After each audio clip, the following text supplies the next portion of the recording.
স্পষ্ট করে বলি, ছাত্র দলের কমিটি দেওয়ার নামে, রাজনৈতিক চর্চার নামে যদি বাংলাদেশে স্কুল পর্যন্ত কলেজের এই শিক্ষা প্রতিষ্ঠানগুলোকে আপনারা রাজনীতি করার নামে রাজনীতির নোংরা চর্চা ঢুকানোর চেষ্টা করেন, আপনাদেরকে এরপর থেকে আমাদের মুখোমুখি হতে হবে।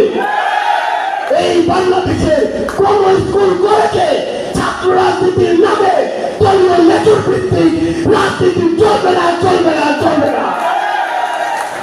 আমরা স্পষ্ট করে আপনাদেরকে একটা জিনিস বলি, আমরা আওয়ামী লীগের সময়ে স্কুল কলেজ থেকে শুরু করে জাতীয় বিশ্ববিদ্যালয় সহ বিভিন্ন প্রতিষ্ঠান, শিক্ষা প্রতিষ্ঠানে ম্যানেজিং কমিটি, অ্যাডহক কমিটির নামে বিভিন্ন কমিটিতে কিছু চোর, বাটপার, চাঁদাবাজ, অযোগ্য বিভিন্ন রাজনৈতিক দলের নেতাদেরকে ওই ম্যানেজিং কমিটির সভাপতি, সেক্রেটারি হতে দেখেছি।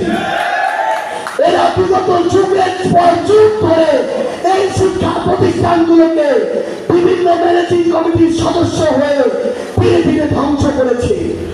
এরা সকল শিক্ষার পরিবেশ নষ্ট করে সেখানে কিভাবে বিভিন্ন বাজেট লুটপাট করা যায় এই কাজ করেছে। আমরা স্পষ্ট করে বলি, এই বাংলাদেশে এখন নতুন করে বিভিন্ন শিক্ষা প্রতিষ্ঠান, স্কুল কলেজে অ্যাডহক কমিটি দেওয়ার নামে, সেই কমিটির সভাপতি হওয়ার নামে বিএনপির কিছু রাজনৈতিক অযোগ্য ব্যক্তিবর্গ এই কমিটির সভাপতি হয়ে আবার শিক্ষা প্রতিষ্ঠানগুলোকে নষ্ট করার পায়তারা করছে। আমরা স্পষ্ট করে বলি, বিএনপি আমাদের সমস্যা নয়, অন্য কোন বর্তমান বিরাজমান রাজনৈতিক দল আমাদের সমস্যা নয়। আমাদের সমস্যা হচ্ছে যে কোনো ধরনের অপকর্ম এবং যে কোনো ধরনের অপচেষ্টা।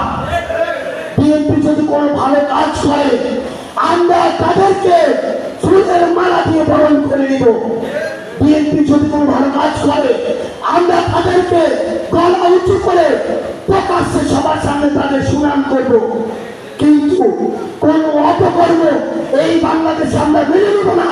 সেই অপকর্মে অতিষ্ঠ হয়ে বাংলাদেশের মানুষ, হাজারের অধিক ছাত্র জনতা জীবন দিয়ে একটা অভ্যুত্থান ঘটিয়েছে।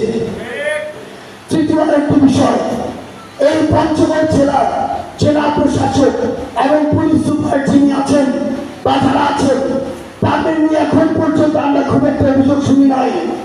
আমরা এখন পর্যন্ত শুনেছি তারা তাদের জায়গা থেকে ভালোভাবে কাজ করার চেষ্টা করে যাচ্ছেন।